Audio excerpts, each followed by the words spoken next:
숨 쉬는 것도 정치다. 박근혜 씨가 구속된 날 방송하고 있습니다. 나오신 분들 소개해드리겠습니다. 김현 더불어민주당 대표 특보님 나오셨습니다. 안녕하세요. 김현입니다. 예, 어서 오시고요. 김민석 특보단장님 나오셨습니다. 안녕하십니까. 김민석입니다. 김현 의원님은 당의 추미애 대표의 특보일 뿐만 아니라 지금 1위를 달리고 있는 문재인 후보 쪽에 또 캠프에서의 핵심이기 때문에 지금 두 개를 다 하고 있잖아요. 예, 그러시군요. 말씀을 못하고 그냥 웃기만 하세요. 오늘 웃으면 안 된다고. 사실 오늘은 웃을 일은 아니고 착잡한 날이죠. 그렇죠. 되게 마음이 묘하더라고요. 제가 잠들기 전에 구속 소식이 이렇게 날라왔는데 뭐랄까 이게 성취감보다는요 역사적으로 슬픈 날인 것을 이제 처음으로 느꼈어요. 이게 좋은 일은 아니구나. 누군가 이렇게 구속되고 이런다는 게 박근혜 씨가 법원에서 이렇게 구치소로 향하는 장면에 보도들을 보면은 또 유난히 또 머리도 흥그러져 있고 뭐 이런 거 보니까 확실히 이쪽 사람들은 그런 게 있는 것 같아요. 심정적으로 저쪽 사람들처럼 뭐 잔인하게 누구를 죽이고 살리냐 하는 그런 거의 희열을 느끼는 사람들이라기보다는 한편으로 측은지심도 갖고 있는 그런 세력들이 아닌가 싶은 생각도 들어요. 두 분들 어떠셨어요?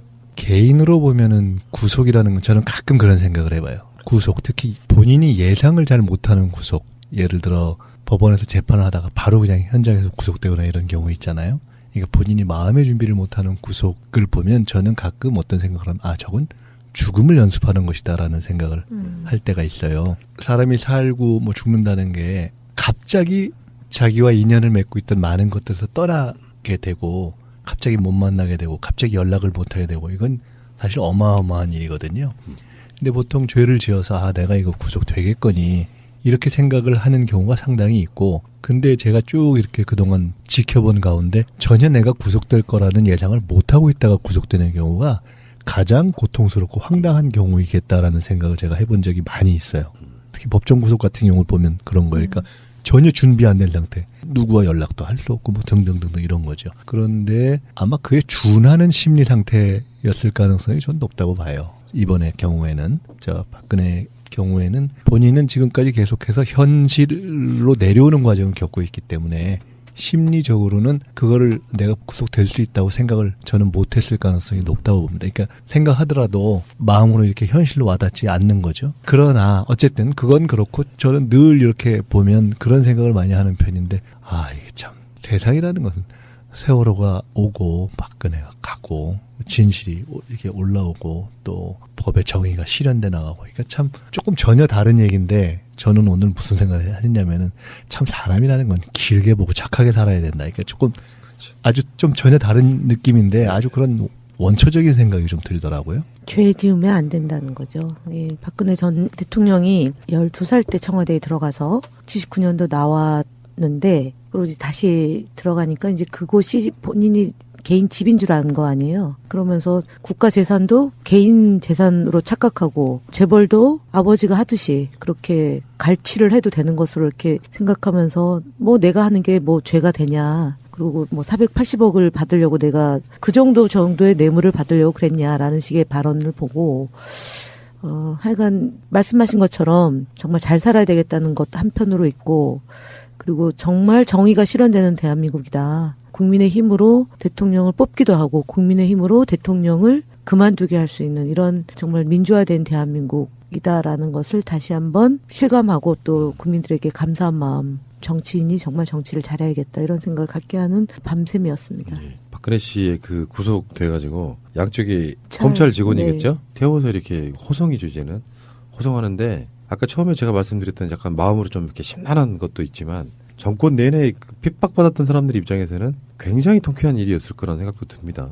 결국에는 죄 지은 사람이 이제 감옥에 가게 되는 특히 세월호 유가족 분들 입장에서는 뭐 저 같은 마음도 있었겠습니다만 한편으로는 아직도 그 정도로는 분이 안 풀릴 것 같은 생각도 들죠. 네, 안 풀리죠. 어저께 밤새 이제 같이 있진 않았지만 공간상 같이 있진 않았지만 계속 이제 문자를 주고받고 통화도 하고 그랬는데 잠을 잘 수 있을 것 같다라는 거예요. 그러니까 최근에 이 세월호가 인양되는 과정을 보면서 잠을 못 잔다는 거고요. 날숨이라고 그러죠. 날숨. 숨이 잘 안 쉬어지는 고통 겪고 있고 그보다 더한 상황에 놓여 있는 분들도 있는데 근데 좀 잠을 잘 수 있겠다라는 게 이제 오늘 박근혜 전 대통령 구속 보고 하는 말이고, 지금 이제 유가족들이 50명이 목포 신항으로 가고, 그다음에 이제 안산에서도 일요일날 시민들 상대로 이제 목포 신항에 내려가자 이렇게 제안들도 있고 하는데, 보고 싶은 마음이 얼마나 간절하겠어요, 가족들이. 그렇죠.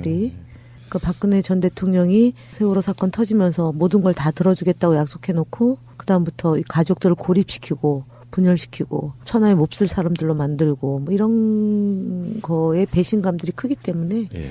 다시는 안 보고 싶죠. 예, 박근혜 대통령이라는 그렇죠. 사람을. 네. 지워버리고 싶은. 볼 때마다 떠오르는 사람 있잖아요. 어떤 사람을 보면 무슨 사건이 떠오르고. 확실히 역사를 되돌릴 수 있다면 박근혜 씨는 처음부터 다시 시작을 한번 해봐야 된다고 생각해요. 특히 세월호 사건 같은 경우는 제가 그런 얘기를 예전에 방송 초창기 때 한 적이 있거든요. 교통사고가 자기들 말처럼 날 수는 있는데 그것을 수습을 잘 해가지고 국가가 잘못했다, 미안하다 계속 케어를 계속 해왔다 그러면 만약에 이런 상황이 또다시 온다면 아마 반대로 세월호 유가족들은 박근혜 씨를 보호하려고 했을걸요. 그런 측면들을 한번 생각해보면 뿌리만큼 거둔다는 게 딱 역사의 진리 같습니다. 결국 법원에서 구속영장을 발부했는데 결국은 증거인멸의 우려를 갖고 한 거죠. 네, 증거인멸 우려가 5가지 정도로 요약이 되는데요. 범죄 혐의를 모두 다 부인한 거, 그러니까 증거인멸 우려고요. 그다음에 압수수색 못하게 한 거하고요. 그다음에 바깥에 있을 경우에 이제 재벌들에 대한 수사가 아직도 본격적으로 안 됐는데 SK나 CJ 이런 분들하고 이제 말 맞추기 할 수 있다라는 거하고, 네. 그다음에 김종이나 김종덕 장관에 대해서 허위 진술을 하도록 한 점. 이제 이런 게 증거인멸의 요소로 작용해서 구속까지 간 거 아닌가 이렇게 봅니다. 보니까요. 근데 이제 네. 어떤 의미에서 보면은 통상 그것을 증거인멸이나 도주의 우려, 그러니까 이후에 구속을 안 시켰을 경우에 구속을 안 시키고 진행될 수 있는 불구속 재판의 경우에 그러한 행위를 할 수 있다라는 우려의 측면을 많이 고려했다면 이것은 기존에 해온 증거인멸의 시도라든가 이런 부분에 대한 고려와 지적도 상당히 있고, 그리고 범죄 혐의가 상당히 소명됐다라는 점을 지적하고 그 중대성을 판단한 측면이, 또는 형평성 판단할 측면이 상당히 큰 거 아닌가 싶어요. 그러니까 이번에 영장 판사가 요 관련 업무를 한 것이 지금 2건인가 사전에? 3번째. 그러니까 영장 그 전에 청구, 2건인가여서 비교적 새롭게 이 업무를 담당한 분이고, 그래서 비교적 다른 정치적 판단보다는 비교적 순수한 법리적 판단을 할 수밖에 없고, 그리고 이제 전체적인 이것을 안 했을 때의 문제를 이렇게 또 고려했을 때의 우려를 또 어떤 형평성이라든가 이런 측면에서 한 것이 아닌가. 그래서 저는 사실은 그것 때문에 검찰은 영장 신청하는 것이 100%고 법원으로 가면은 뭐 결국은 이제 구속될 텐데 상대적으로 검찰보다는 고민을 조금 더 할 거라고 봤지만 결국은 법원도 할 수밖에 없다라고 이제 저는 봤었거든요. 근데 결국은 이제 영장 판사가 그런 판단을 한 거죠. 박근혜 전략 미스가 있었고요. 이번에 제가 봤을 때 구속을 직감한 것처럼 보이기도 해요. 구속영장을 청구했을 때 박근혜의 위치는 어떤 느낌이었냐면은 계속 자기 범죄 사실에 대해서 인정을 하지 않았잖아요. 근데 그 인정하지 않은 부분들이 오히려 헌재부터 따지면 헌재, 특검, 검찰까지 계속 그게 가장 큰 난제처럼 보였는데, 그래서 끝까지 한번 가보자. 그래서 결국에는 마지막도 자기 범죄 사실에 대해서 인정하지 않았는데, 결국에는 지금 법원에서 영장 발부할 때는 자기 범죄 사실을 인정해도 구속, 인정 안 해도 구속 그 상태였던 것 같아요. 범죄 사실이 있습니다. 일부는.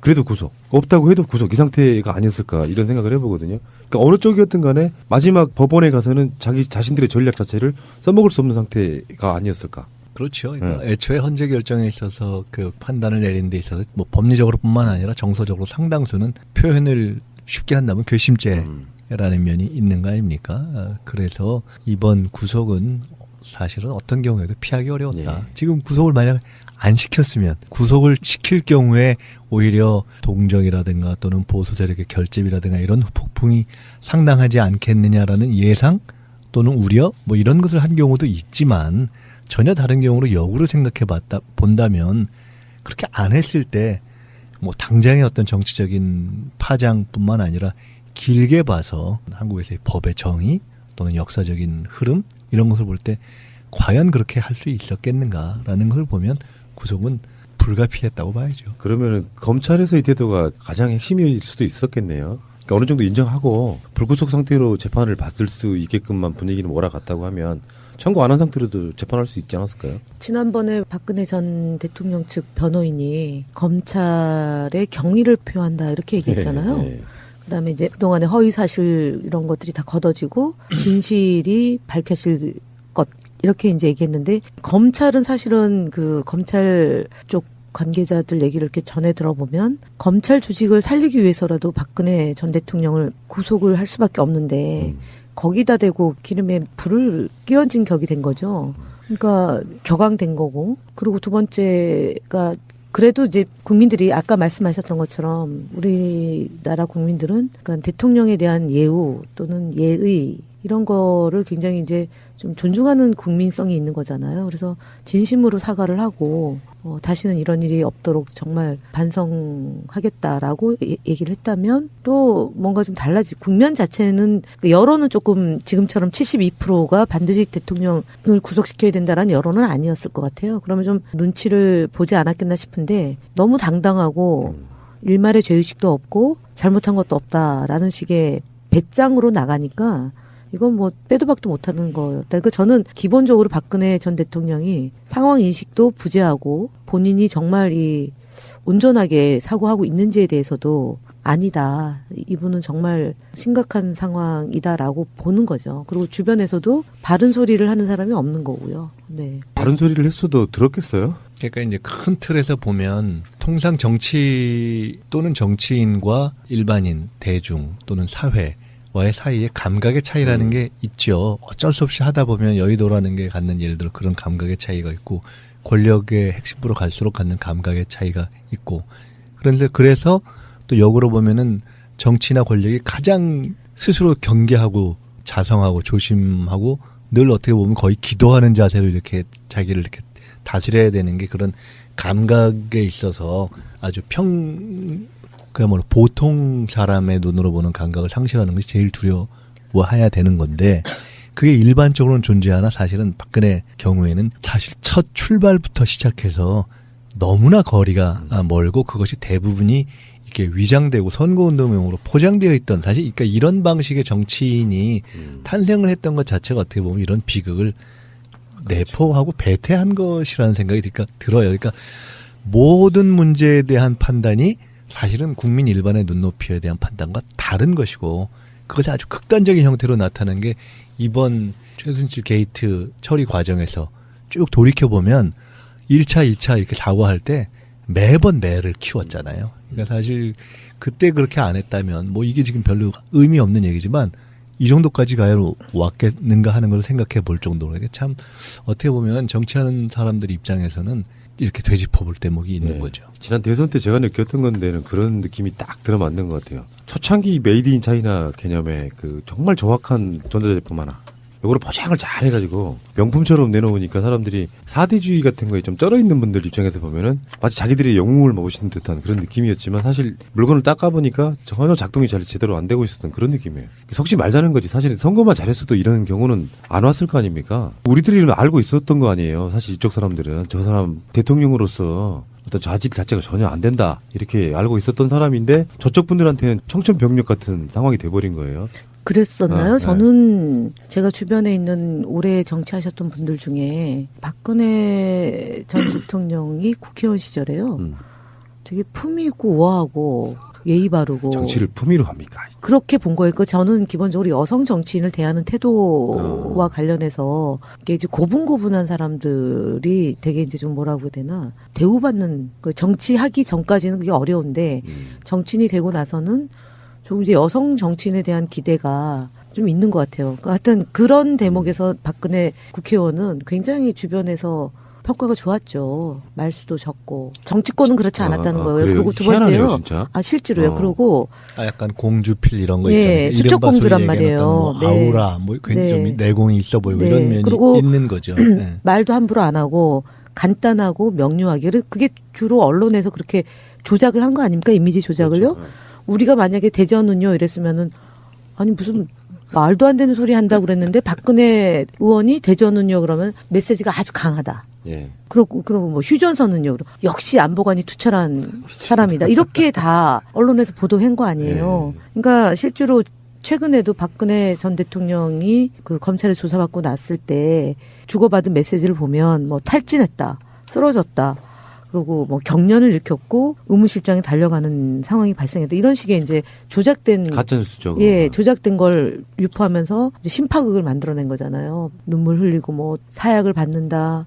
그다음에 대통령을 머리가 흥크러진 모습을 국민들한테 굳이 보여야 되는 이런 식의 불쌍한 모습으로 다시 옛날처럼 만들어가지고 여론을 어떻게 좀 호도할까 하는 그런 게 보인단 말이죠. 그래서 어쨌든 박근혜 전 대통령을 둘러싸고 평가가 굉장히 다양한데 저도 제가 2012년도 대선 할 때요. 저는 그때 이제 태자마마 유신공주라는 책이 그때 막 나와서 그 책을 이제 20권을 사서 돌렸거든요. 기자들한테 검증 제대로 해야 된다 진짜. 근데 다들 별로 경계심은 없었어요. 그 전에도 굉장히 많은 말실수 같은 걸 통해서 정말 속이 텅 빈 이런 사람이구나 느낌이 있었는데도 불구하고 왜 그런 식으로만 박정희의 아우라를 갖다가 자기 정치에 이용해 먹으려던 사람들의 설치가 아닙니까? 결국은 정치인들 사이에. 아니 그거는 이제 예를 들어서 그 당시에 집권 여당이었던 새누리당이 그렇게 가는 거는 너무나 당연한 거고. 그러니까 이명박 전 대통령이 본인의 이런 소위 말한 사자방하고 딜한 거잖아요. 박근혜 당시 후보하고요. 그리고 국정원을 동원해서 돕겠다라고 이제 약속까지 했고 두 사람의 미래가 있었던 거잖아요. 그게 이제 사실은 이명박 전 대통령하고 박근혜 측하고는 거의 막 가는 수준이었는데 어느 날 갑자기 손을 잡은 거잖아요. 2011년도에 손 잡고 2012년도에 그게 실행이 됐던 건데 그쪽은 잘 알았지만 사실은 저희 쪽이 박근혜 전 대통령의 수준에 대해서 이렇게 심각할 거다. 그러니까 최순실이라는 이름은 알았어도 이렇게 국정농단을 부리고 있었다라는 것까지는 파악이 안 된 거죠. 그 부분에 대해서는 저도 정치인의 한 사람으로서 굉장히 좀 뭐라 그래야 되나 좀 죄송한 마음이 좀 들더라고요. 저도. 예. 근데 이제 그렇게 아주 꽁꽁 감추어진 비선이 있고 그것을 또 아주 권력이 꽁꽁 감추고 그렇게 해서 그것을 야권이 참 빨리 알지 못했다. 이건 굉장히 한편 죄송스럽지만 어떻게 보면 도리 없는 측면도 있는 거예요. 그러니까 그래서 제가 이제 이 말씀을 드리는 이유는 아까 그것이 어떤 주변 사람들이 그렇게 해서 만들었다라고 하는 측면도 있지만 실제로 보기에 잘 몰랐을 때는 어쨌든 공주필도 좀 나고 뭐 아우라도 있어 보이고 이렇게 적어도 이렇게 걷는 거라든가 이렇게 가만히 이렇게 사람을 대하는 거라든가 이런 거는 공손하고요. 어떤 사람들은 그렇게 얘기를 했어요. 무슨 얘기를 옆에서 하면 다른 사람들에 비해서 굉장한 집중도를 가지고 이렇게 듣는다. 뭐 그런 식의 약간 미담 같은 거? 뭐 이런 것도 있었단 말이에요. 결국 그래서 중요한 것은 그런 실제의 실체를 파악하기 위해서는 결국 대선 과정이라든가 또는 각종 정치 행위의 과정에서 그 사람의 실제의 감각, 그다음에 정말 안에 들어있는 그 내용이 드러날 수 있게 하는 토론, 이런 것들이 일상화되고 전면화되고 그런 것에 대한 검증이 아주 그 수준이 높아지는 그런 정치 문화가 일상화되지 않으면 이게 참 어려울 거예요, 사실은. 당시에도 역대 가장 적은 횟수의 토론회로 결국은 검증했던 것이고요. 그 과정에서도 굉장히 많은 비웃음들이 나왔었죠. 뭐 그러니까 내가 대통령이 되려고 하는 거 아니냐 같은 정말 황당하기 그지없는. 그러니까 내가 하면 할 수 있다라든가 뭐 이런 정도 수준을 것을 3차 우리가 다 넘어가 준 건데. 3차 TV 토론회 끝난 날이 12월 16일인데 그날 오후에 이제 극도의 이 불안감 때문에 TV 토론을 제대로 준비를 할 수가 없었답니다. 그러니까 이정희 후보가 이제 2차 토론까지 있으면서 그렇죠. 그만뒀잖아요. 그래서 3차 토론이 양자 대결로 가니까 이제 전선에 혼선이 생긴 거 아닙니까? 준비했던 거에. 그러고 나서 그날 밤 10시 50분에 속보가 뜬 거잖아요. 김용판 사건에. 네. 그러니까 중간 수사 결과 발표, 댓글 흔적 없다. 자막 뜬 게 그래서 부랴부랴 저는 이제 경찰 쪼고 국정원이 나서고 새누리당이 하여간 김용판 해가지고 물론 그 전에 준비는 하고 있었지만 12월 16일 날 그날 3차 토론의 결과는 원사이드하게 깨진 거거든요. 박근혜 후보가. 그러니까 그 주제를 완전히 저기로 덮은 거죠. 중간 수사 결과. 제가 그러니까 그 현장에 또 한가운데 계셨던 분이네. 네. 그래서 이런 거를 이렇게 보면 결국은 기본이 참 중요한 거예요. 네, 아주 맞습니다. 원칙과 기본이 정치인을 검증하는 거. 무슨 방법으로 뭐 그 사람이 집안에서 뭐 어떻게 있는지 누구랑 만나는지 그걸 일일이 알겠어요, 사실은. 그것도 있고 그런 네. 어떤 원칙과 기본에 의한 검증이 이렇게 정말 시스템으로 작동하는 또 그런 경험, 또 이런 걸 통해서 우리 국민들도 그런 것을 그냥 이쁘게만 봐주는 것으로 이게 문제가 해결되는 것이 아니구나 하는 아주 아픈 경험을 쌓은 그러니까 거죠. 개인과 그다음에 세력이잖아요. 그러니까 소위 말하는 사악한 세력들, 그러니까 검찰, 경찰, 국정원, 언론 이것의 합작품이 박근혜를 양산해낸 거잖아요. 그러니까 12월 16일 날 사실은 경찰이 그렇게 협조를 안 했으면 대선 결과가 달라질 수도 있었어요, 사실은. 근데 가녀린 여성에 대한 인권 침해 이렇게 네. 만들었던 거고. 지금 오늘은 많은 언급을 안 했지만 결국에는 부정선거도 굉장히 큰 목소리를 냈다고 보면은 인물이 안 되면 부정선거밖에 없었던 저는 그런 상황이었다고 보고 인물이 똑똑하고 잘났으면 그렇게 부정선거까지 할 필요가 있겠습니까? 박근혜 씨는 그래서 구치소로 이동해서 평생 겪어보지 못한 일들을 겪을 것 같고요. 이산화 가스 그 말을 쓴 기억이 나요. 그 바쁜 벌꿀은 슬퍼할 시간도 없다. 그게 제 입장이었어요. 바쁜 벌꿀은 슬퍼할 시간도 없다. 바쁜 벌꿀은 슬퍼할 시간도 없다. 이제 우리 모두 하나가 되어야 합니다. 이번 논쟁을 전화 위기의 계기로 삼아서 저는 오늘로 지난 15년간 국민의 애환과 기쁨을 같이 나누었던 대통령직을 사퇴합니다.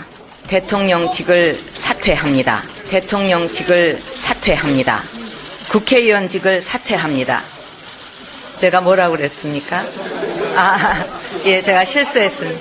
예, 고기를 다시 하겠습니다.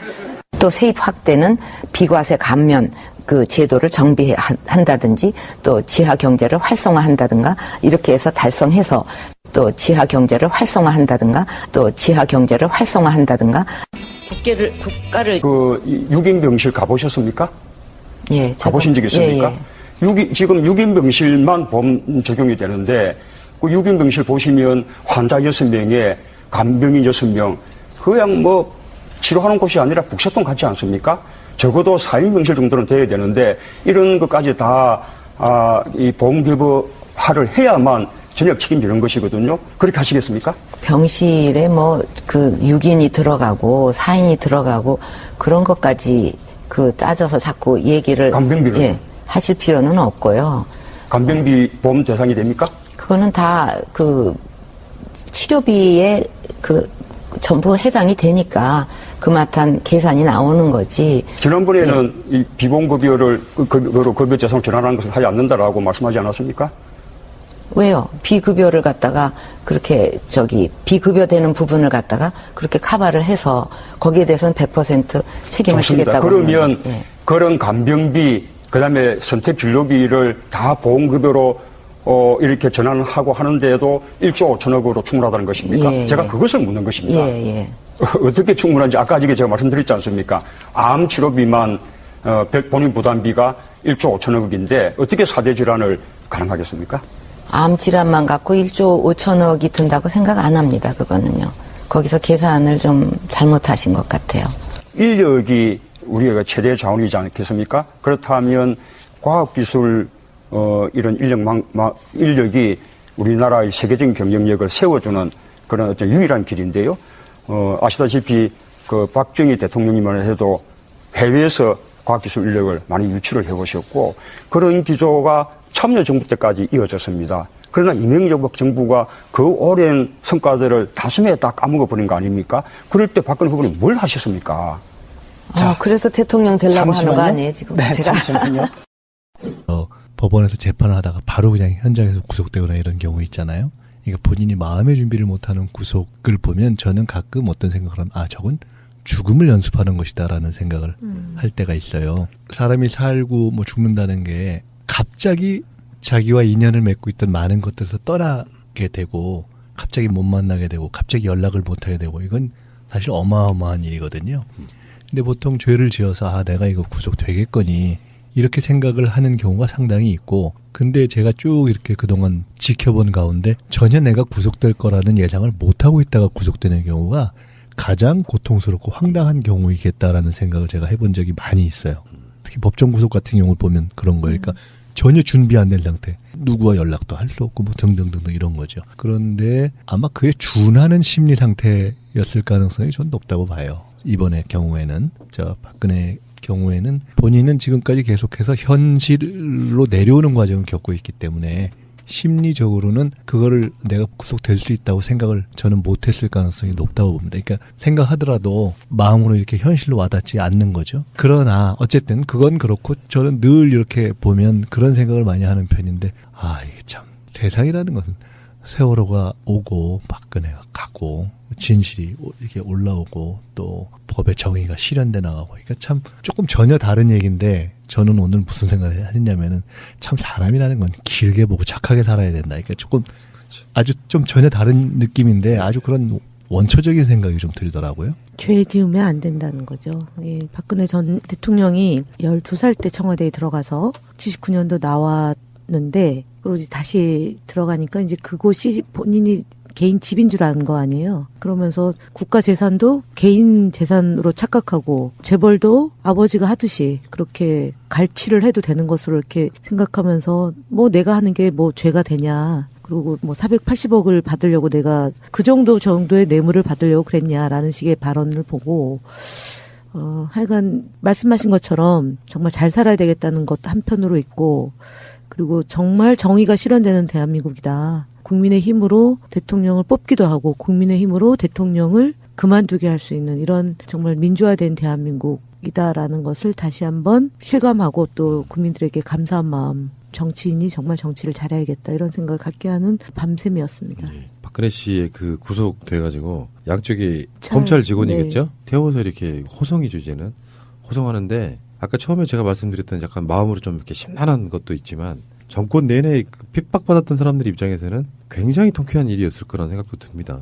결국에는 죄 지은 사람이 이제 감옥에 가게 되는 특히 세월호 유가족 분들 입장에서는 뭐 저 같은 마음도 있었겠습니다만 한편으로는 아직도 그 정도로는 분이 안 풀릴 것 같은 생각도 들죠. 네, 안 풀리죠. 어저께 밤새 이제 같이 있지는 않았지만 공간상 같이 있지는 않았지만 계속 이제 문자를 주고받고 통화도 하고 그랬는데 잠을 잘 수 있을 것 같다라는 거예요. 그러니까 최근에 이 세월호가 인양되는 과정을 보면서 잠을 못 잔다는 거고요. 날숨이라고 그러죠. 날숨. 숨이 잘 안 쉬어지는 고통 겪고 있고 그보다 더한 상황에 놓여 있는 분들도 있는데 근데 좀 잠을 잘 수 있겠다라는 게 이제 오늘 박근혜 전 대통령 구속을 보고 하는 말이고 지금 이제 유가족들이 50명이 목포 신항으로 가고 그다음에 이제 안산에서도 일요일 날 시민들 상대로 이제 목포 신항에 내려가자 이렇게 제안들도 있고 하는데 보고 싶은 마음이 얼마나 간절하겠어요 가족들이. 그렇죠.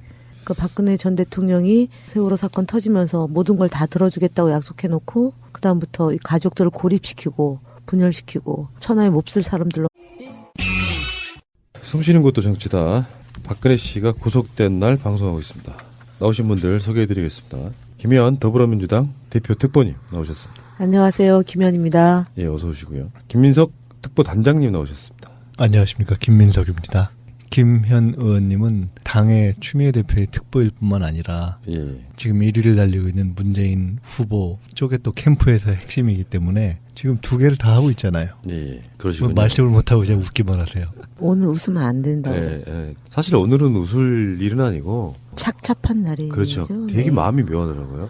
제가 잠들기 전에 구속 소식이 이렇게 날라왔는데 뭐랄까 이게 성취감보다는요 역사적으로 슬픈 날인 것을 이제 처음으로 느꼈어요. 이게 좋은 일은 아니구나. 누군가 이렇게 구속되고 이런다는 게 박근혜 씨가 법원에서 이렇게 구치소로 향하는 장면에 보도들을 보면은 또 유난히 또 머리도 흥그러져 있고 뭐 이런 거 보니까 확실히 이쪽 사람들은 그런 게 있는 것 같아요. 심정적으로 저쪽 사람들처럼 뭐 잔인하게 누구를 죽이고 살리냐 하는 그런 거의 희열을 느끼는 사람들에게보다는 한편으로 측은지심도 갖고 있는 그런 세력들이 아닌가 싶은 생각도 들어요. 두 분들 어떠셨어요?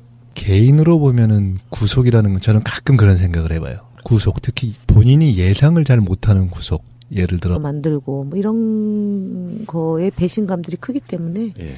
다시는 안 보고 싶죠. 예, 박근혜 대통령이라는 그렇죠. 사람을. 네. 지워버리고 싶은 볼 때마다 떠오르는 사람 있잖아요. 어떤 사람을 보면 무슨 사건이 떠오르고 확실히 역사를 되돌릴 수 있다면 박근혜 씨는 처음부터 다시 시작을 한번 해봐야 된다고 생각해요. 특히 세월호 사건 같은 경우는 제가 그런 얘기를 예전에 방송 초창기 때 한 적이 있거든요. 교통사고가 자기들 말처럼 날 수는 있는데 그것을 수습을 잘 해가지고 국가가 잘못했다 미안하다 계속 케어를 계속 해왔다 그러면 만약에 이런 상황이 또다시 온다면 아마 반대로 세월호 유가족들은 박근혜 씨를 보호하려고 했을걸요. 그런 측면들을 한번 생각해보면 뿌린 만큼 거둔다는 게 딱 역사의 진리 같습니다. 결국 법원에서 구속영장을 발부했는데 결국은 증거인멸의 우려를 갖고 한 거죠. 네, 증거인멸 우려가 5가지 정도로 요약이 되는데요. 범죄 혐의를 모두 다 부인한 거, 그러니까 증거인멸 우려고요. 그다음에 압수수색 못하게 한 거하고요. 그다음에 바깥에 있을 경우에 이제 재벌들에 대한 수사가 아직도 본격적으로 안 됐는데 SK나 CJ 이런 분들하고 이제 말 맞추기 할 수 있다라는 거하고, 네. 그다음에 김종이나 김종덕 장관에 대해서 허위 준수를 하도록 한 점. 이제 이런 게 증거인멸의 요소로 작용해서 구속